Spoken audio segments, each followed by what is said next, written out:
नाज़रीन आदाब, मैं हूं सना वारिस। आप देख रहे हैं कर्नाटक महाराष्ट्र न्यूज। मरूड बीच हादसा मामले में 17 अफराद के खिलाफ एफआईआर दर्ज कर दी गई है। दरअसल कुछ महीने पहले पुणे के आबिदा इनामदार कॉलेज के तलबा पिकनिक के लिए मरूड बीच गए थे, जहां 14 तलबा के डूबने से मौत हो गई थी। इस सिलसिले में स्वप्निल नामी एक तालिब इल्म के वालिद ने पुलिस में शिकायत दर्ज कराई है, जिसमें कॉलेज स्टाफ के 17 एहलकारों के खिलाफ लापरवाही बरतने का मामला दर्ज किया गया है।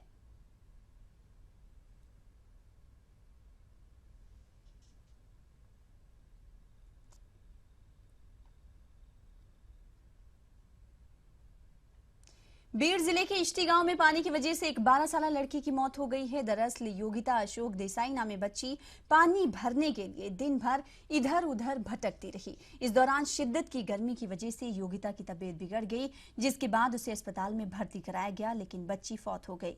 गुज़िश्ता दिनों ईटीवी उर्दू ने अपनी खुसूसी रिपोर्ट में इस बात का इंकशाफ भी किया था कि पानी की वजह से बीड़ जिले में किस तरह आवाम दर बदर भटकने पर मजबूर हैं, और हमने ये भी दिखाया था कि बीड़ में किस तरह बच्चों की रोजमर्रा की जिंदगी मुतासिर हो रही है।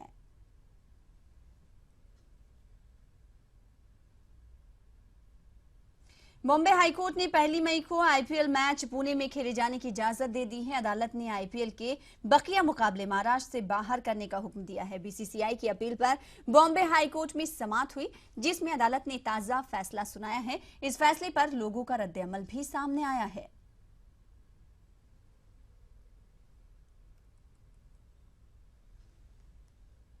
नासिक जिले के मनमाड़ शहर में गुज़िश्ता 40 सालों से पानी की किल्लत का मसला दरपेश है। इस मामले को लेकर बॉम्बे हाईकोर्ट में 2013 में पीआईएल दाखिल की गई थी, जिसमें पानी की सहूलत फराहम करने की अपील की गई थी, मगर अदालत के फैसले के बाद भी हुकूमत मनमाड़ शहर को पानी नहीं दे पाई। अब यहां की अवाम लातूर की तर्ज पर ट्रेन से पानी मुहैया कराने का मुतालबा कर रही है। से लेके 2016 आ गया तो भी गवर्नमेंट ने कोई इंतजाम नहीं किया, नगर पालिका ने कुछ इंतजाम नहीं किया, और आज हम पानी के लिए परेशान हैं, क्योंकि महीने में एक बार सिर्फ एक दिन हमको पानी मिल रहा है।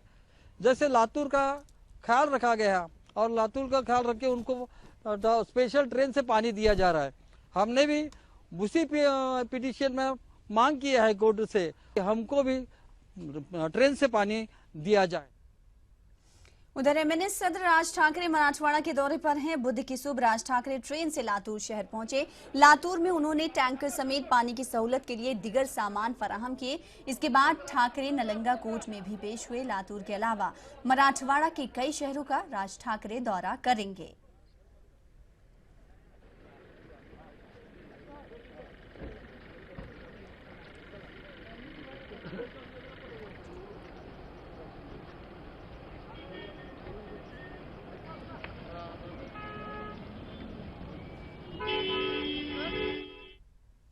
फर्जी डॉक्टर को एजाज देने के मामले पर महाराष्ट्र के वजीर आला देवेंद्र फडणवीस तनाजे में घिर गए हैं। दरअसल एक प्रोग्राम में वजीर आला फडणवीस के हाथों मुनीर खान नामी एक फर्जी डॉक्टर को एजाज दिया गया था, जिसके बाद फडणवीस की चौतरफा मजम्मत की जा रही है। खुसूसन मेडिकल शोबे से ताल्लुक रखने वाले अफराद ने इस मामले में नाराजगी जाहिर की है। वहीं वजीर आला के दफ्तर से इस मामले पर सफाई देने की कोशिश की गई कि ये प्रोग्राम मेडिकल के ताल्लुक से नहीं था।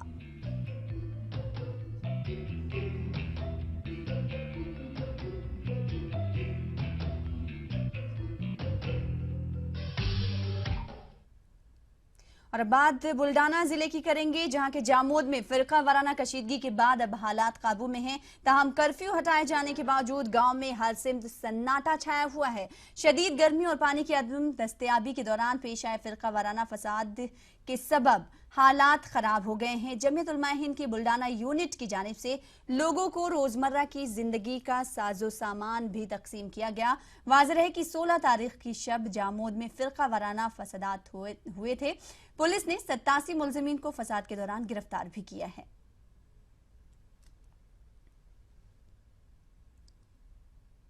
मालेगांव में दावत इस्लामी की 2 रोजा इज्तिमा की तैयारियां मुकम्मल हो चुकी हैं। मालेगांव शहर के दरेगांव शिवार में जामिया हनफिया सुन्निया से करीब एक वसी मैदान में इज्तिमा मुनक्किद किया गया। इस इज्तिमा में इंतजाम और डिसिप्लिन के साथ जरूरी जोन व शोबे कायम किए गए हैं। इज्तिमा में महाराष्ट्र के बेशतर इलाकों से काफिले शिरकत करेंगे। कि इसकी तैयारी अपनी आबोताब पर है। अल्हम्दुलिल्लाह रब्बिल आलमीन। एक कसीर रकबे पर इसका पिंडाल है और वज़ू खाने का माकूल इंतज़ाम है, पार्किंग का माकूल इंतज़ाम है, जगह जगह पानी की सबीलें लगाई गई है और अल्हम्दुलिल्लाह रब्बिल आलमीन ये ज़ायरीन के लिए जगह जगह जो है तो दुकानों का हमने एहतमाम किया, चाय की दुकान, जगह जगह पर स्टॉल है, तो एक अच्छा खासा यहाँ का इंतज़ाम है। तो इसी के साथ रुकेंगे छोटे से ब्रेक के लिए, कुछ और खबरों के साथ जल्द हाजिर होंगे।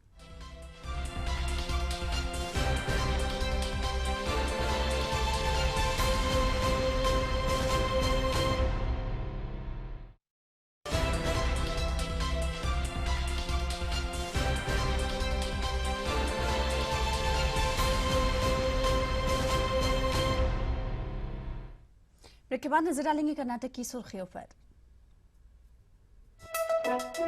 कर्नाटक अकलेती कमीशन के लिए नए अरकान की नामजदगी, 3 अरकान में से एक रुकन की शनाख्त ही नहीं हो पाई।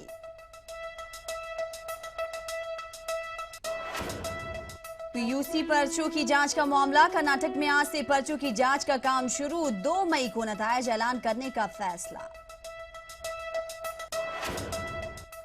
सिद्धारमैया हुकूमत पर खुशकिसाली से निपटने में नाकामी का इल्जाम, कर्नाटक कानून साज काउंसिल के लीडर ईश्वरप्पा ने आयद किया इल्जाम।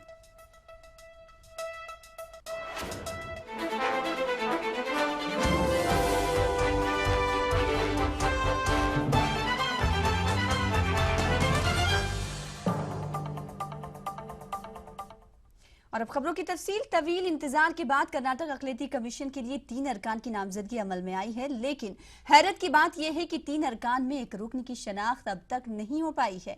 कमीशन की सदर बिल्किस बानो भी इस पसोपेश में मुब्तला हैं। तकरीबन 12 दिन कबल रियासती हुकूमत ने अब्दुल हमीद, रफी भंडारी और महमूद पटेल को अकलेती कमीशन के लिए नामजद किया था।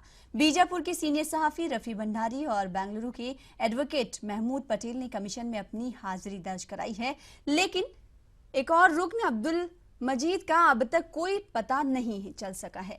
कमीशन की सदर बिल्किस बानो कहती हैं कि उन्होंने इस मामले में वजीर आला के दफ्तर से पूछताछ भी की है, लेकिन वहां से भी कोई जवाब नहीं आया।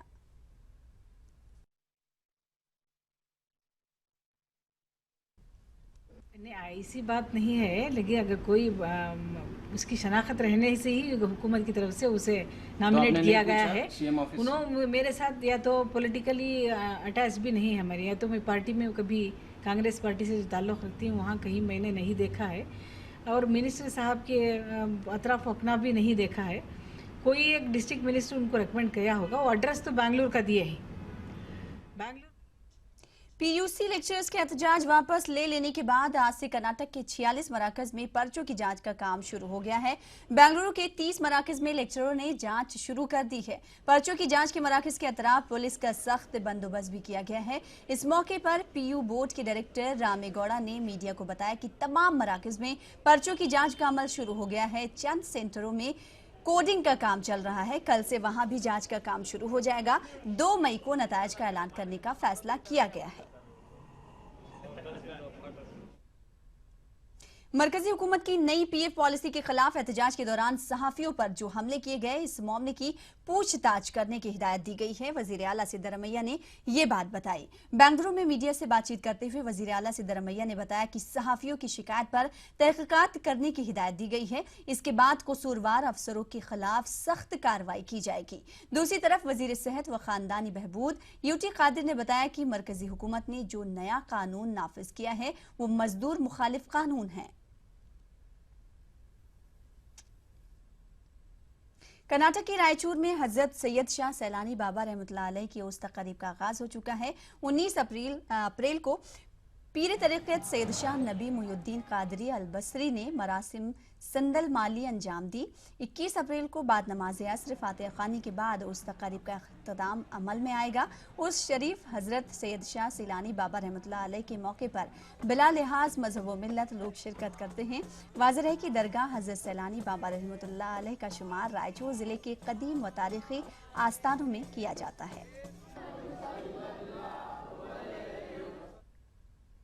उधर कोलार जिले के मलबागुल में वाक़ हजरत बाबा हैदर सफदर औलिया का 763वां उर्स बड़ी अकीदत के साथ मनाया जा रहा है। दरगाह कमेटी और मकामी रुकन असेंबली, कुत्तुर मंजुनात और जिला इंतजामिया की निगरानी में 5 रोज़ा उर्स मनाया जा रहा है। इस उर्स में न सिर्फ कर्नाटक बल्कि पड़ोसी रियासत से भी अकीदतमंद शरीक हो रहे हैं। बाबा हैदर सफदर के उर्स के मौके पर मलबागुल हल्के के रुकन असेंबली कोत्तुर मंजुनाथ ने कहा कि दरगाह रियासत में कौमी यकजहती का मरकज है।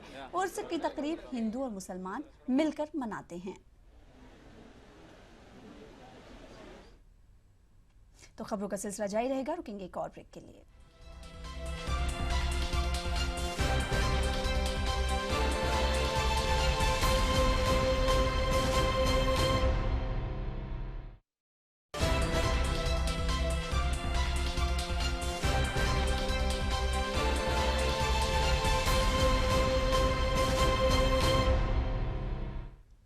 के बाद एक बार फिर आपका इस्तकबाल करते हैं। ऑल इंडिया इमाम्स काउंसिल के इल्जाम लगाया है कि आरएसएस मुसलमानों में इंतशार फैलाने की कोशिश कर रही है। बेंगलुरु में इमाम काउंसिल के रियासती सदर मौलाना उस्मान बेग ने कहा कि मुस्लिम राष्ट्रीय मंच के जरिए आरएसएस मुसलमानों को तकसीम कर रही है।